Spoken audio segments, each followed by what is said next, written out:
complicated. It always is. That's just the way it goes. Feels like I waited so long for this. I wonder if it shows. Head underwater, now I can't breathe. It never felt so good. 'Cause I can feel it coming over me. I wouldn't stop it if I could.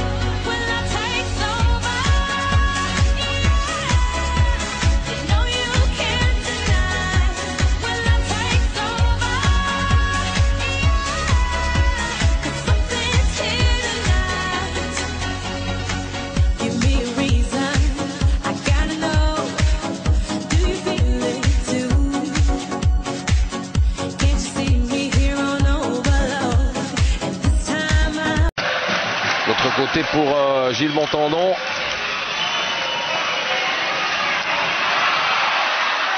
Oh, Wesley Snell. Encore Snell, ça n'est pas terminé. Benny Plus. Il avait le but qui était ouvert, mais il aurait dû tirer tout de suite. Il a un tout petit peu hésité. Encore 1 minute 56 de super. Et goal. Et c'est Gilles Montandon qui marque ce oh but. c'est joli, c'est Quel mérité pour lui. symbole.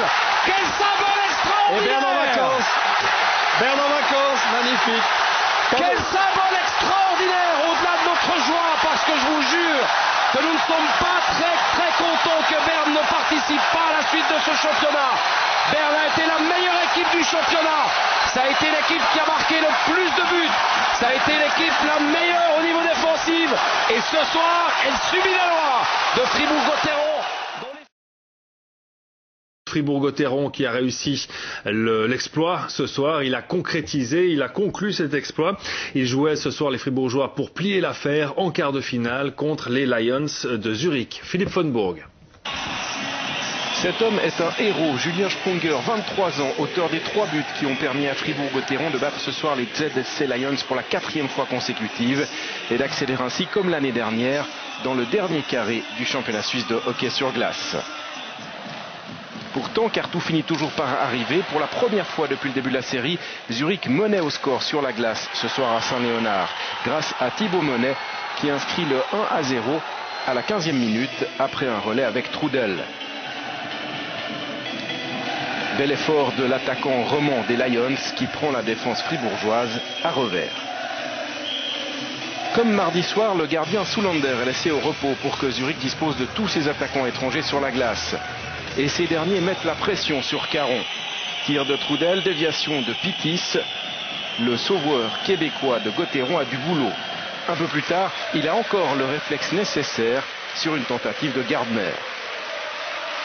Les Zurichois dominent, mais les Fribourgeois sont prêts à profiter de la moindre ouverture. Après 2 minutes dans le deuxième tiers, Julien Sprunger a une occasion. Son tir passe à côté, mais Sprunger se remet en place, le puck lui revient, et cette fois c'est au fond. Gotteron égalise à 1-1.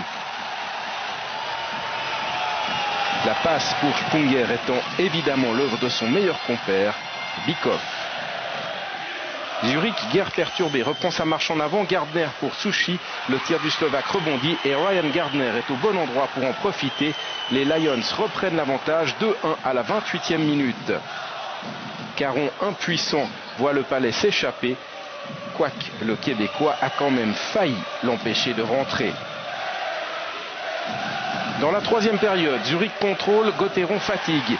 Il reste moins de 30 secondes. Sprunger passe en force, il est accroché. Les arbitres ne donnent rien. Sprunger est fâché, très fâché. Il se relève et il marque. C'est un miracle, 2-2 à 12 secondes de la sirène finale. Au ralenti, un puck récupéré par Jeanin, un tir de l'eau et Sprunger était resté au bon endroit. Alors que les Fribourgeois ne se sont pour ainsi dire pas créé d'occasion dans le 3e tiers, que Caron est sorti et que les Lions viennent de tirer sur le poteau, Serge Pelletier y croit à peine. Prolongation. Et le verdict définitif tombe après 9 minutes et 28 secondes dans la période supplémentaire. Bikov passe derrière la cage, il tombe, résiste, se relève et finit par envoyer le puck devant le but. Qui est là? Julien Sprunger, évidemment, qui marque son 3e but de la soirée, 3-2. Gotteron qualifié pour les demi-finales en éliminant les ZSC Lions en 4 matchs. Qui l'eût cru?